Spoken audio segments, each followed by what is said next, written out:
में लक्ष्मी पैर दबाए और ना भी कमल ले ब्रह्मा निकले नारद वीणा बजाए रे।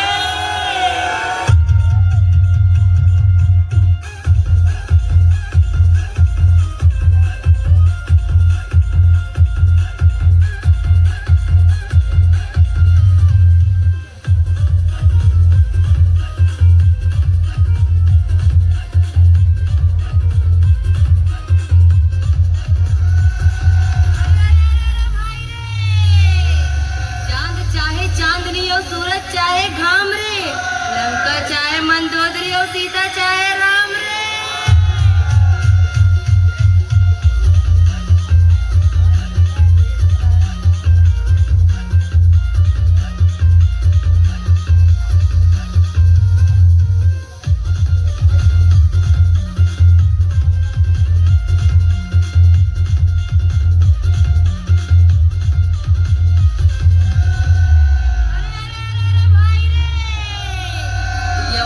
जी तो कारी कारी राधा गोरी गोरी रे, और वृंदावन में धूम मचावे बरसानों की छोरी रे।